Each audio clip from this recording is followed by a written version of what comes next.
extra legit, you know? Sweet. All right, I just have a couple questions. Well, Sure. actually a few. You grew up on some serious rock music with mom and dad, listening to Van Zandt and Yes. the Police. How did you swing into country? I actually grew up playing bluegrass and listening to country music, and was really lucky that there was an oldies station that we could get. I talk about it in the song Radioland, that we could get in the next town over. And I just thought it was just regular rock music. Of course, now it's considered oldies, but I mean, it was everything. It was the Beatles, it was Springsteen, it was Joplin, it was Hendrix, and so I was really, from a very early age, bluegrass, country, and rock were all equal. That's very cool. What are the two most important things you want people to know about you? Wow. Well, every time I leave a place, I want people to know, I want people to say that my crew is a group of nice people that work really hard and we're easy to work with.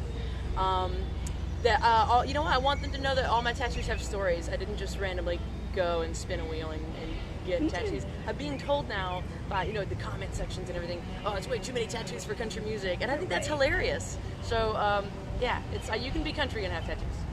All right, good to know. It's safe to say that you're not a girl going nowhere any longer, but it's also safe to say that women in country music are still suffering the effects of Keith Hill's salad gate comments. Yeah. And that you've heard a fair number of no's in your career. What's been your toughest rejection and what did you learn from it?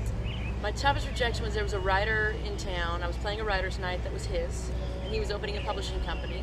And he came up and stood right next to me, and I was watching this other songwriter. And he said, "What do you want to be?" And I said, "I want to be a songwriter." He said, "I'm opening a publishing company. I need a girl writer." And I said, "Okay." He said, "Do you want to be an artist? Do you want to be a writer?" And I said, "I want to be both. I want to be Lucinda Williams." And he looked at me and he goes, "I can't make you into what I need you to be." And passed on the deal. And thank God, because I didn't have to sacrifice anything about myself to be able to write songs. Yeah, that was a tough one, and it was a writer I really respected. And we've made amends since then.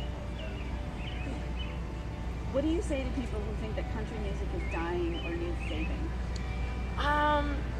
It's kind of silly. Country music has always been there, and it's always gonna be there. And we change a little bit what we look like, we change a little bit what we sound like. And we're kind of becoming this blurred genre of subgenres. And for a while, we all resisted it. I resisted it too, as a songwriter, being like, I don't want to write truck songs. Well, you don't have to.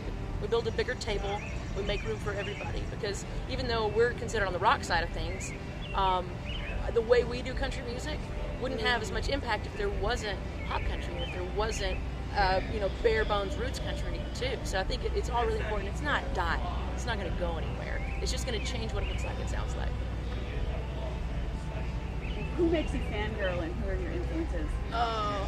Influences is really, really hard because every artist is just an amalgamation of every song they've ever heard.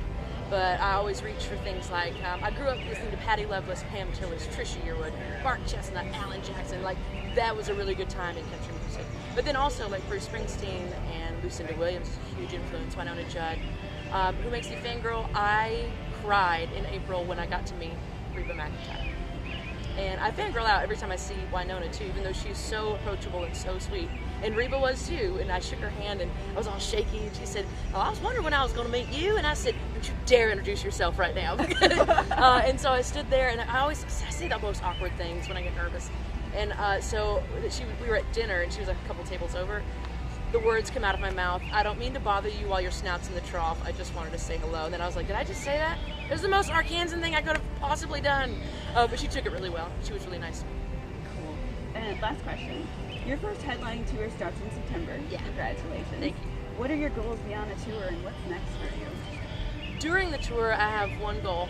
I get an opener. His name is D. White, and I get to be good to him the way so many artists were good to me on the club tours, and I'm really excited about that. So beyond that, it's almost time to start working on the second record, which we've already got a ton of songs picked out, and that's the hardest part, is watching these songs duke it out with each other. Even just picking a single, like Radioland was duking it out with American Scandal.